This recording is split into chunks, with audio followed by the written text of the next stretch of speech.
TVCTV. That's on TVC TV. Wallerton Valley TCT-TV. Community Tualatin Valley Community Television. TVCTV. That was a lot. Okay, and we just go to public hearing or public comment? Sorry. Public comment would be first. Okay, perfect. Now is the time provided for anyone wishing to speak to the commission on any item not scheduled for public hearing. Comments are limited to 2 minutes unless additional time is granted by the presiding officer. The public comment period shall not exceed 30 minutes unless extended by the commission. Zoom attendees may use the raise hand, which we know is not working today. Is there any public comment?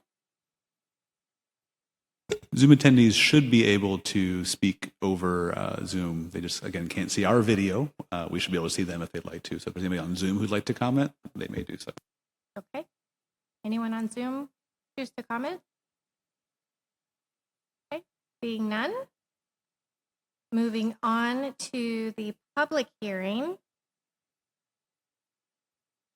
Tonight, we have a proposed initiated amendment to the Forest Grove Comprehensive Plan to remove the City of Forest Grove General Industrial Plan designation from property to be removed from the City of, added to the City of Cornelius planning area.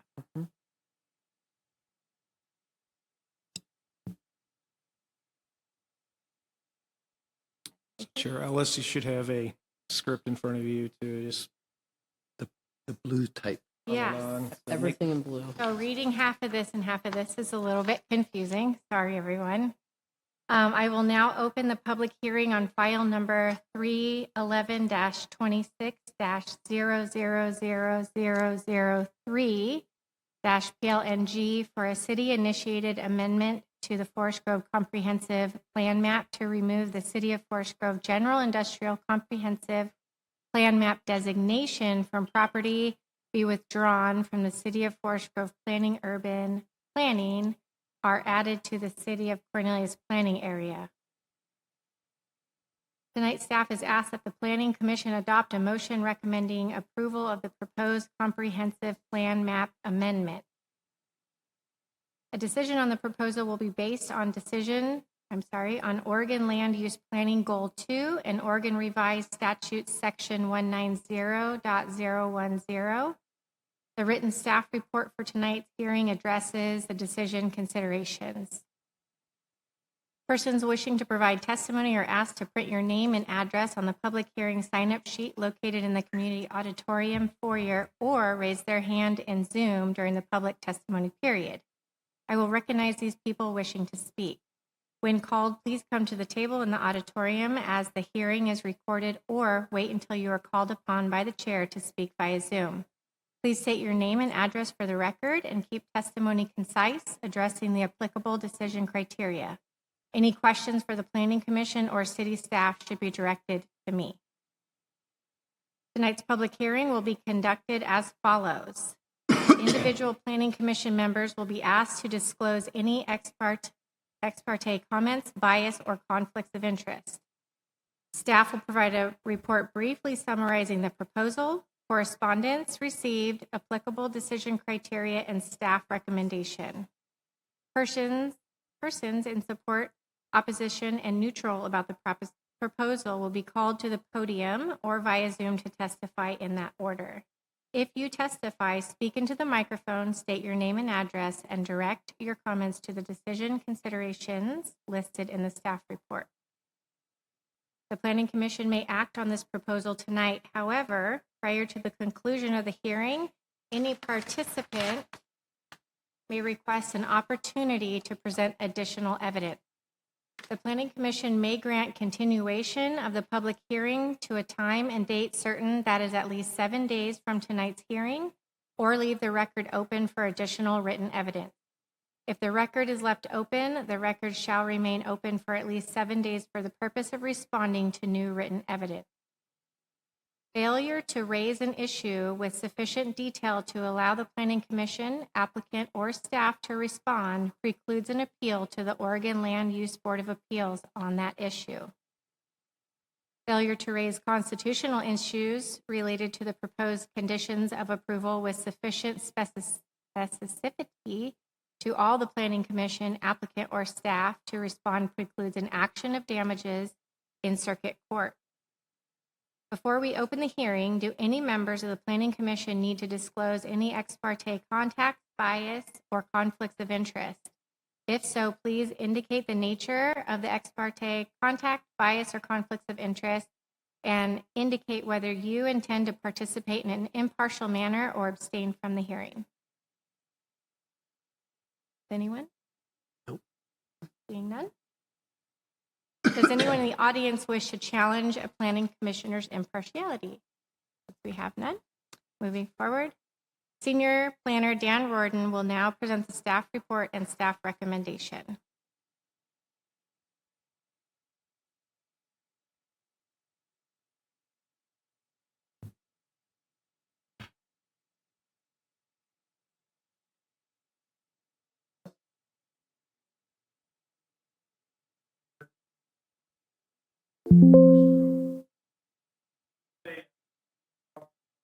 For you this evening that will provide an overview of the proposal that's before the commission this evening.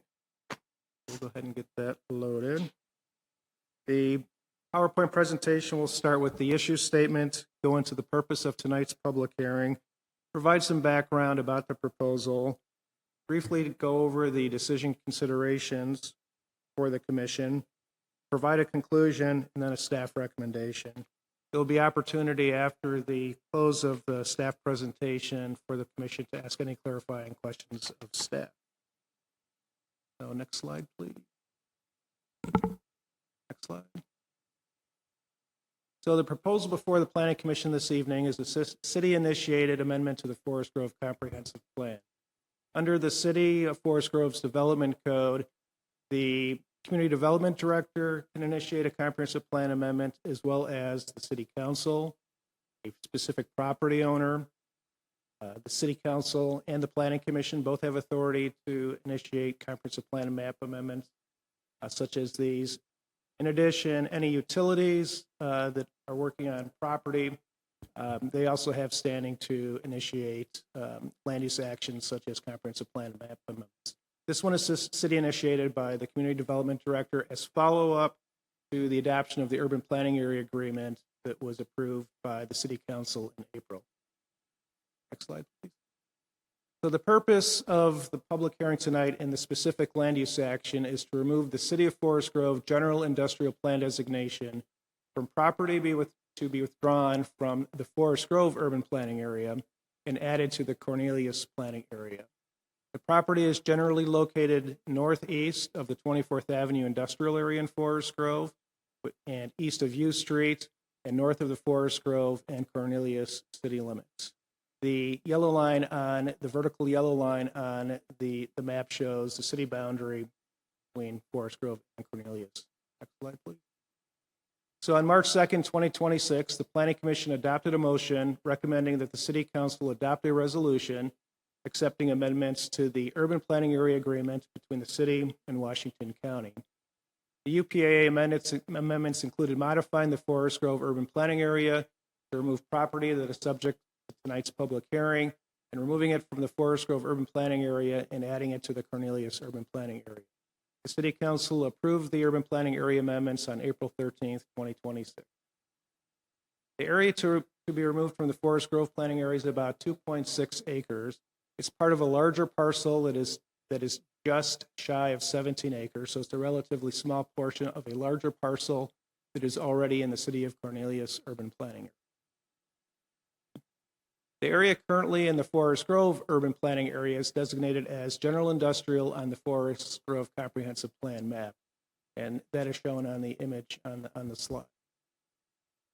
Removing the City of Forest Grove Plan designation will allow the City of Cornelius to apply a City of Cornelius Comprehensive Plan designation to the subject property. These actions will expedite future annexation of the entire parcel into the City of Cornelius. By virtue of this, future development review will be more efficient since the parcel will not be bisected by jurisdictional boundaries once. So the review process tonight, this is a type 3 land use action that has been elevated to type 4, which is actually a legislative process. It's type 3 from the context that it involves one very specific property, but it's legislative because it affects the comprehensive plan and the comprehensive plan map specifically, which is something that the city council must amend because it's a legislative action and it affects policy. So it goes beyond just to the development of that specific property. It affects policy overall. So the state law and Forest Grove Development Code include 4 land use review types based on the amount of discretion required and policy implication. A type 4 process requires planning commission review and a recommendation to city council, and the city council must approve the map amendment by ordinance. A type 3 process, in contrast, involves the planning commission making the final decision on the matter. The planning commission's decision in a type 3 matter can be appealed to the city council. But tonight's legislative action only requires a recommendation from the city council after review. Next slide, please. So the decision considerations that apply to this proposal include Oregon statewide land use planning goal 2 and Oregon revised statutes section 1090.010. And I'll talk a little bit about what those are in a moment. So statewide land use planning goal 2 deals with land use, and it establishes a framework of decisions and actions relating to the use of land.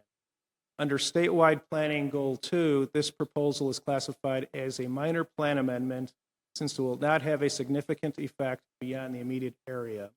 Under statewide land use planning goal, there are 2 types of comprehensive plan amendments, minor and major. Major are those that affect larger areas, establish general policy, whereas a minor plan amendment is a matter that doesn't really have any impact beyond the specific property that's being reviewed. Next slide, please. Statewide planning goal 2 also requires that city actions be coordinated and be consistent with the comprehensive plans of other jurisdictions. Removing the Forest Grove comprehensive plan map designation from the area added to the Cornelius planning area removes any potential policy conflicts between the city's comprehensive plan and Cornelius's comprehensive plan, and makes sure that the development actions affecting that parcel are consistent only with the Cornelius comprehensive plan. So again, this gets back to the property not being bisected by jurisdictional boundaries. Only one set of rules would apply to future development of the property, and that would be rules in the Cornelius comprehensive plan and the Cornelius development. Next slide, please. Oregon Revised Statute Section 190.010 addresses intergovernmental cooperation and efficiency in local government. Under ORS 190.010, jurisdictions can enter into agreements such as urban planning area agreements with other agencies. And in this case, our urban planning area agreement is between the city and Washington County. Cornelius also has a similar urban planning area agreement that affects the Cornelius planning area. Approval of the comprehensive plan amendment tonight is consistent with ORS 190.010 and the urban planning area agreement, which removes the subject area from the Forest Grove planning area and adds it to the Cornelius planning area. Again, this is one of the amendments that was in the urban planning area agreement update that went before the Planning Commission back in March and was approved by City Council in April. Next slide, please. So in conclusion, the proposed comprehensive plan map amendment is deemed to be consistent with the 2 decision criteria, the Oregon statewide land use planning goal 2 and ORS section 190.010. It's also consistent with what is now in the urban planning area agreement between the city and the county. Slide, please. So the staff recommendation is that the Planning Commission adopt a motion tonight recommending that the City Council adopt an ordinance amending the Forest Grove Comprehensive Plan map to remove the city's general industrial comprehensive plan map designation from the area to be withdrawn from the Forest Grove planning area and added to the Cornelius plan. So this concludes the staff report. I'd be happy to answer any questions the commission may have at this time. I have a question, and maybe this should be saved for after the public hearing is closed, but I think it's okay. What was it that prompted this change? Was it just house cleaning and noticed, oh, this little parcel here is in our boundary and it probably should be in Cornelius's boundary and we're just cleaning things up? Or was there some future action to follow that's waiting for all this to happen for it to move smoothly through? Does that make sense? Yes, thank you for the question, Commissioner. My understanding is that there's been some interest in terms of development of the property. And so Cornelius was taking a closer look at the property, and it became apparent that when the property, if it were to be annexed under the old urban planning area agreement, it would be bisected by jurisdictional boundaries. So part of the property would be in Forest Grove and part of it in Cornelius. The county was going through a process of updating urban planning area agreements throughout the county, and there was an opportunity to amend the Cornelius urban planning area agreement and also the Forest Grove planning area agreement at the same time to address So kind of a confluence of some developmental interest happening at a time when it was a convenient time to fix this little issue.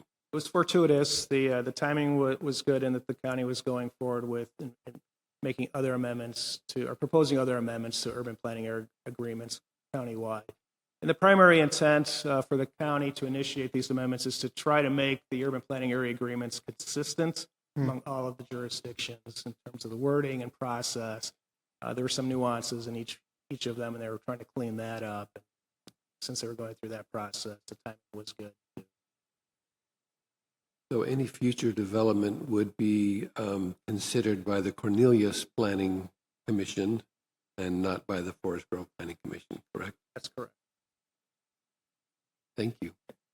I have, I guess, two follow-up questions that you may have answered, and I just missed. One, you said it was outside of city limits today. Like, would this then need to be annexed by Cornelius to be buildable, or does that not matter? That's a good question also. The urban planning area agreement addresses the area within the urban growth boundary.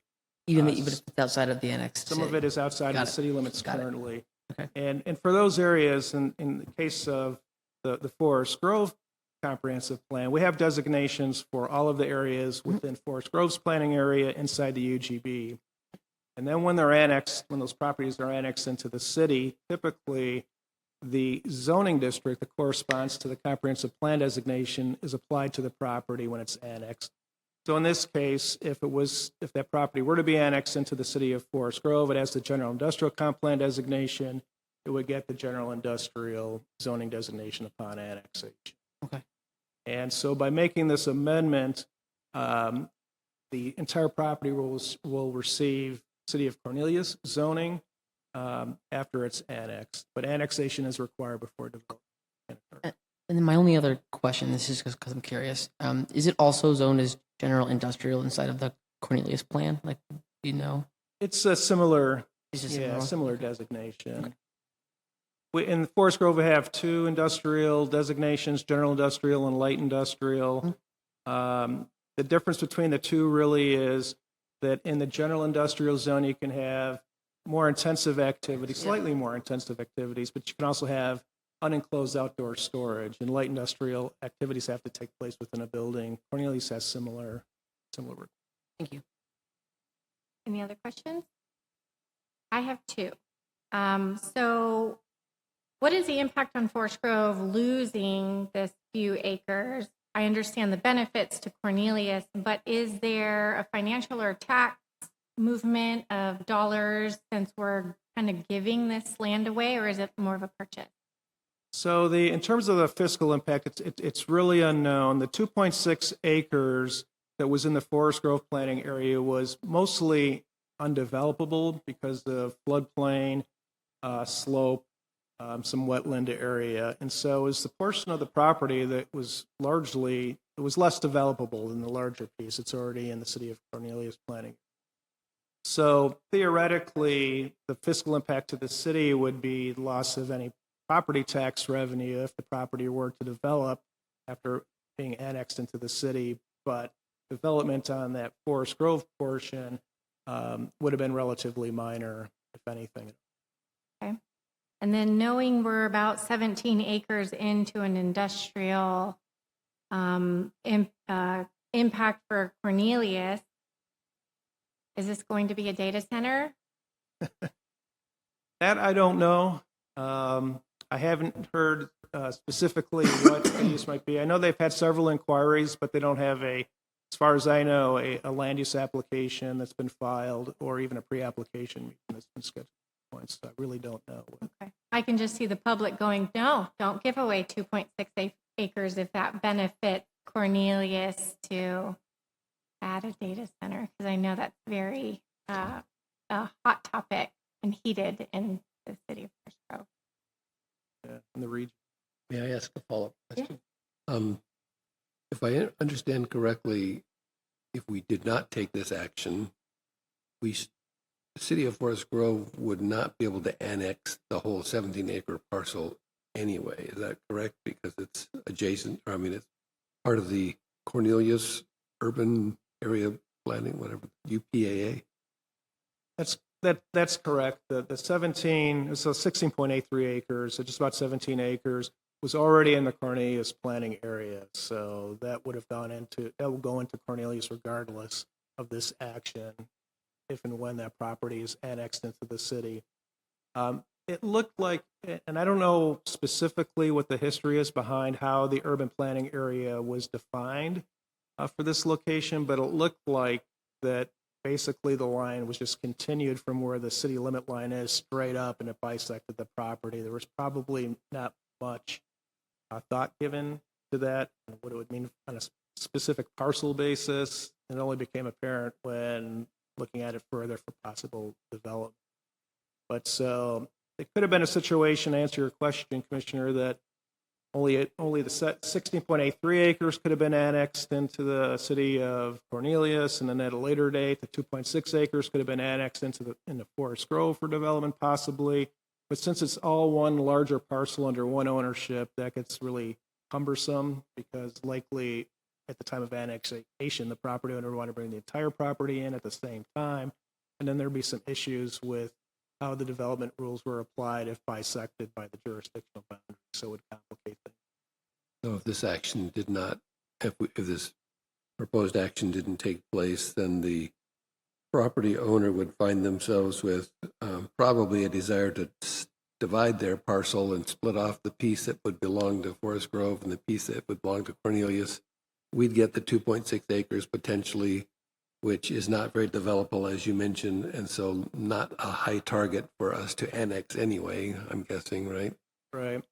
And that's correct. The property owner could seek a partition through the county before annexation, or after annexation, partition the property based on where the city limit boundary would be at that time upon annexation. But So if this action is approved, then the property owner needn't do any subdivision of his property. He simply can take the whole thing and get it annexed into the city of Cornelius if that all works out for them, and then rely on the city of Cornelius's planning commission or the community development process there to approve or not approve any future development, which we don't know what that is right now. Okay. That's Okay, staff, has anyone signed up to speak in favor of the proposal?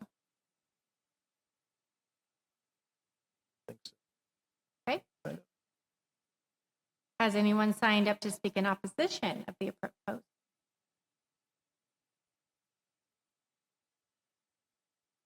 Being none, has anyone signed up to provide neutral testimony? Okay, moving on. The public testimony portion of this hearing is now closed. I need to do that louder. That was good.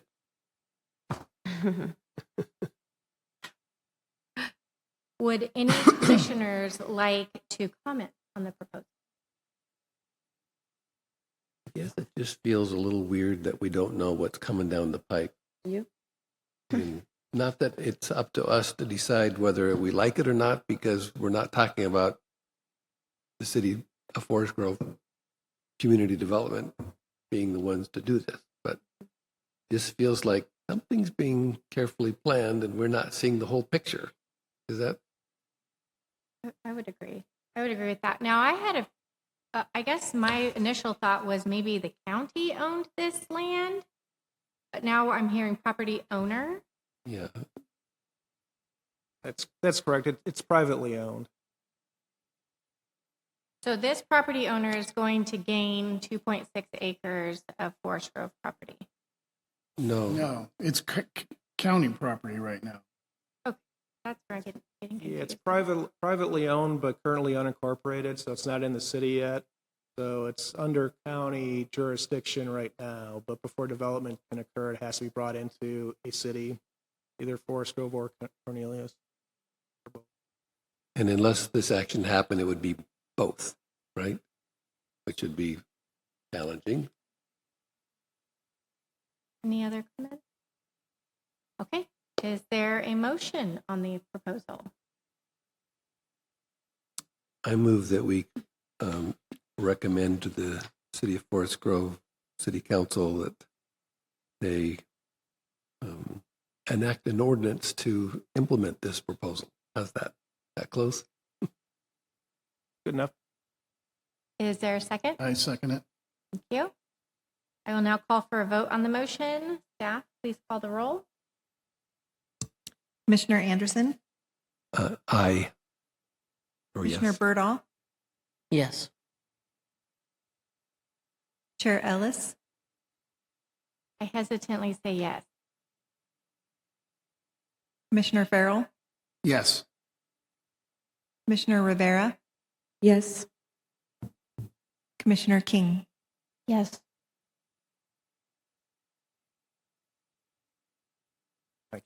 Okay, that passed. Thank you.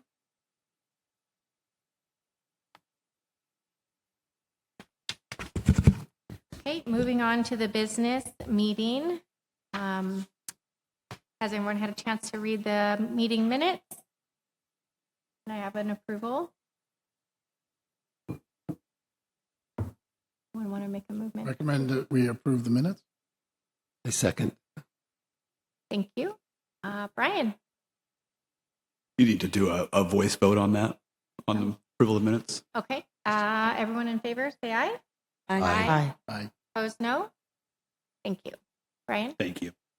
Well, for the director's report, I just want to say tonight is a night of introductions. First of all, I want to introduce you all, if you have not met Autumn King. She's our new planning commissioner. Autumn joins us from Boise, Idaho, if I recall correctly. Yeah.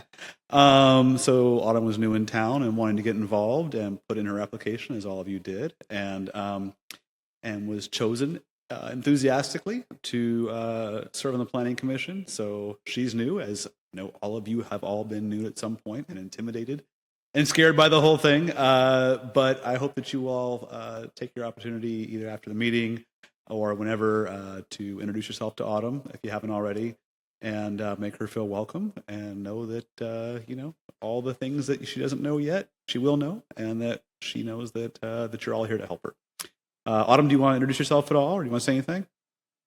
I'm just excited to be here. Thank you. I also, I don't believe you have met the new assistant city manager, Kim Ezell, who is our lone audience member tonight. Kim joined us from the city of Tigard back in late December, early January. And she brings a wealth of experience to the position, both in the public sector and private sector. So we won't do the introductions, individual introductions right now, but I hope after the meeting you'll feel free to stick around and say hi to Kim. She's already doing a bang-up job, really getting her teeth into the meat of the Forest Grove issues. She is the supervisor for community development, so she is our new Jessie, if you will, as far as community development's concerned, at least. And we welcome Kim, and hope that you all again will introduce yourself to her. As far as news, we've talked about the TV Highway Access Management Plan before. This is again the plan that staff is working on in conjunction with our consultant. Looking at driveway accesses on TV Highway and how we can try to consolidate, eliminate, better utilize access management on the TV highway corridor, sort of from Quince eastward. There are, I believe, 38 driveway accesses onto that small section of TV highway. And any of you who have traveled down that corridor know that every single driveway access is a conflict point, a potential conflict point. And there are some kind of hotspots where we have seen lots of collisions. Unfortunately, we have seen a couple of deaths over the last 5 years or so. And so this plan would be sort of a structured way to gain control of those accesses and put in development code amendments that would guide development in the future to sort of reduce the number of conflict points and consolidate those accesses and kind of ameliorate the sort of potential for crashes and fatalities and injuries on the corridor. That work has been continuing with the consultant, with engagement from the community. Starting in August, we will be beginning property owner outreach. And of course, that's kind of the meat of the issue because a lot of property owners will be affected by potential closures and consolidation of driveways. And so that will be interesting. And that work will come to you kind of like tonight, how you had a legislative amendment to the comprehensive plan or to the development code.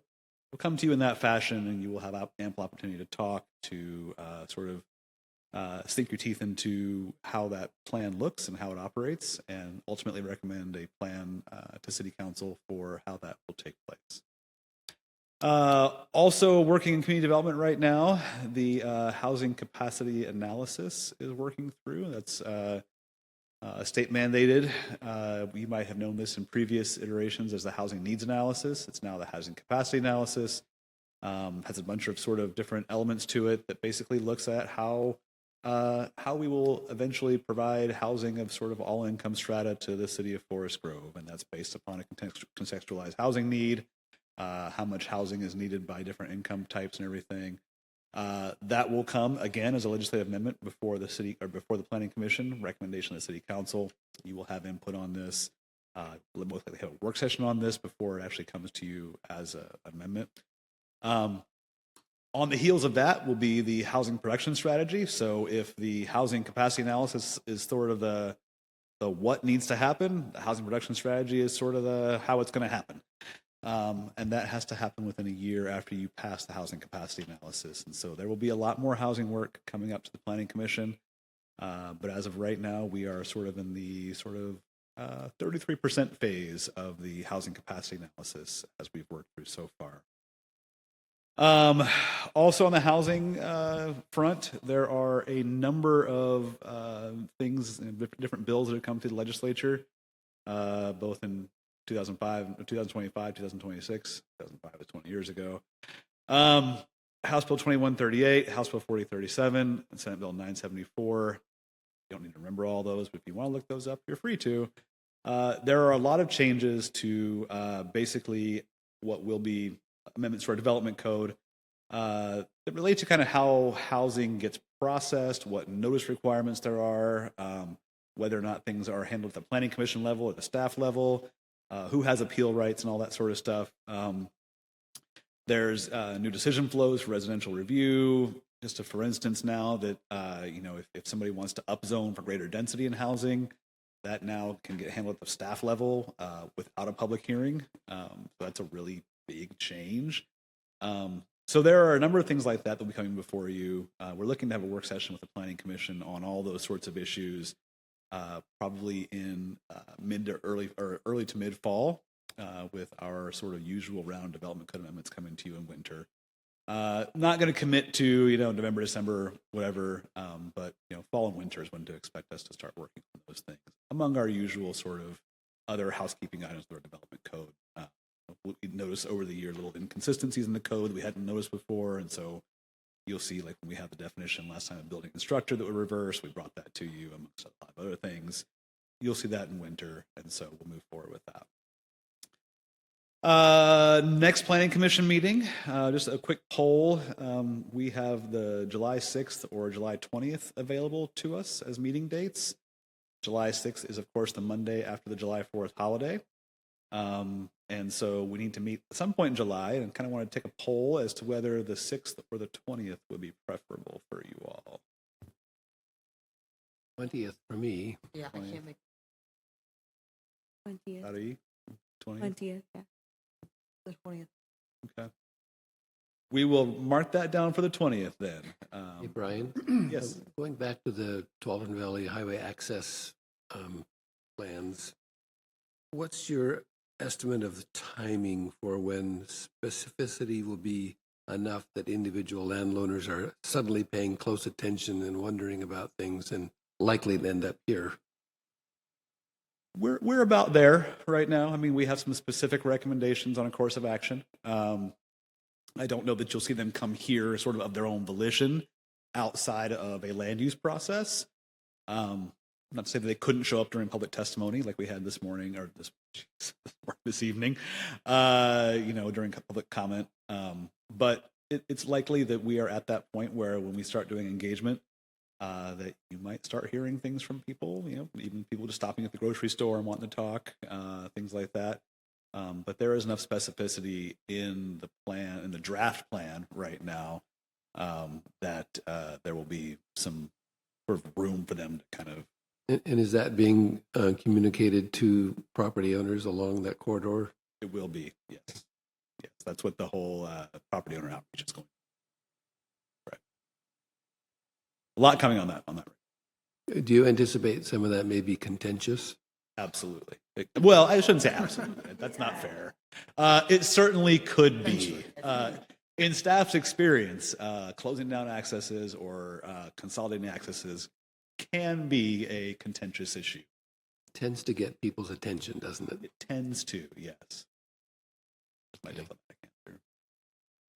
I certainly would like to be aware of the plans in sufficient detail such that if somebody asks me what the heck is going on, I can do that. I certainly don't want to have ex parte conversations, but a general understanding of what's happening would be useful.